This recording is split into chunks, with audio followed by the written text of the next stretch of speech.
الحلول المركبة. السلام عليكم ورحمة الله. في الماضي كان الناس يتمتعون بعقليات بسيطة وبخبرات بسيطة، وأيضا كانوا يواجهون مشكلات بسيطة. اليوم نحن نواجه مشكلات معقدة ومركبة، وهذا يعني أن علينا أن نواجهها أيضا بحلول مركبة. الحلول المركبة هي عبارة عن مجموعة من الحلول الصغيرة التي نستخدمها في معالجة مشكلة كبيرة. فائدة الحلول المركبة والحلول الصغيرة أنها تتيح لعدد كبير من الناس الاشتراك في الحل، وتتيح لعدد كبير من العلوم والفنون الاشتراك في الحل، بالإضافة إلى أننا حين نباشر حلا صغيرا تكون لدينا قناعة عميقة بأننا سننجح في هذا الحل، لأننا كما هو معروف وكما قيل هذه حلول قابلة للتطبيق لأنها قابلة للتصديق. أريد أن أضرب مثالا الآن. ما المقصود بالحلول المركبة؟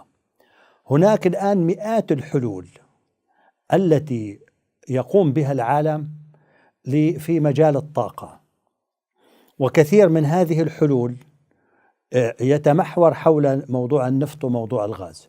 أنه النفط والغاز هما عبارة عن مادتين لهما أمد ستنضبان بعد مدة.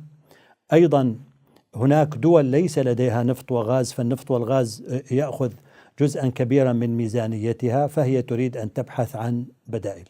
انظر الآن إلى الحلول المركبة في مسألة التقليل من استهلاك الطاقة وإيجاد بديل عنها. صار الآن عندنا أنظمة الإضاءة الذكية، بحيث مجرد ما تغادر المكان تنطفئ الأنوار. صار لدينا الآن طاقة الرياح، صار لدينا الآن طاقة الأرض والبخار الذي يخرج من الأرض، صار لدينا الآن طاقة المياه، صار لدينا الآن الطاقة الشمسية. الآن التفنن في الطاقة الكهربائية نفسها.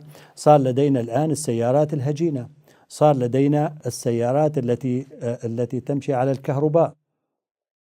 تقريبا تكلفة السيارة على الكهرباء 10% من تكلفة السيارة التي تمشي على المازوت أو على البنزين. صار في أشياء أيضا حلول أخرى. حل الموضوع على مستوى الموظفين، أنه لا يشترط الموظف أن يداوم 5 أيام أو 6 أيام في الأسبوع، يمكن أن يداوم 2 في الأسبوع ويقضي 4 أيام الأخرى أو 3 في منزله.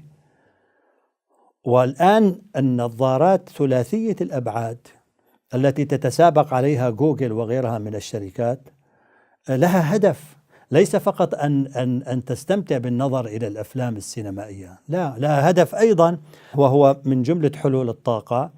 أنه أنت وأنت في بيتك ممكن أن ترى زملائك وهم يعملون أو هم في اجتماع، لا تراهم وهم يتحركون، لا تشعر تماما أنك معهم. من خلال النظارات الثلاثية الأبعاد تشعر تماما أنك معهم.